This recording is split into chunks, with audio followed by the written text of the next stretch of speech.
បាទជំរាបសួរពុកម៉ែបងប្អូនអរគ្នាបាទខ្ញុំនេះគេទឹកព្រលឹមបាទដាក់ចំណីឲ្យមនចំណីឲ្យមននេះបាទនេះហើយត្រង់នេះរៀងទៅបាទចំណីក្របបាទនេះគឺចំណីក្របហើយនេះនៅយើងឆ្នៃដោយខ្លួនឯងបាទកុំឲ្យវាកាយកើតបាទវាដាក់ទឹកក្បាលចូលទឹកចំណីមកវាកាយកើត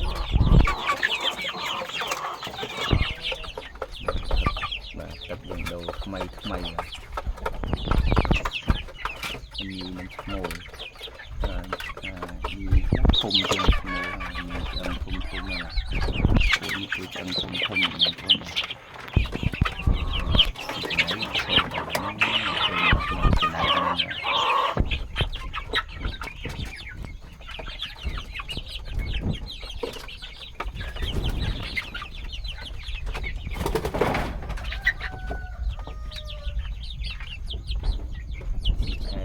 ចំណៃយើងគឺស្អាតហើយខ្លះណាស្អាតខ្លះណានៅបាទបងប្អូនបាទមើលទៅគឺល្អបាទល្អមែនតើសេលោទៀតហើយ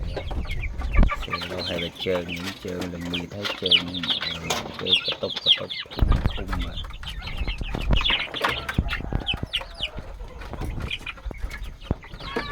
ត្រង់ចិត្តឈឹងហ្នឹងត្រង់ចិត្តឈឹងបានតូចយើងដាក់ត្រង់ចិត្តឈឹងបាទមានហោងហ្នឹងចិត្តពេកមានហោងតូចបាទភ្លឺទៅថ្ងៃឡើងភ្លឺទៅមានពលីប្រព័ន្ធទៅហើយ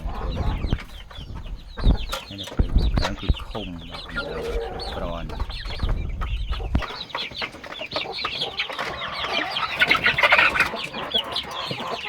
បាទចិត្តល្មម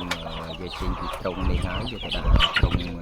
ចំណាញ់នេះម្ដងហើយបាទសូមអរគុណច្រើនសម្រាប់បងប្អូនអរគ្នាដែលបានតាមដានទស្សនាដល់វីដេអូនេះ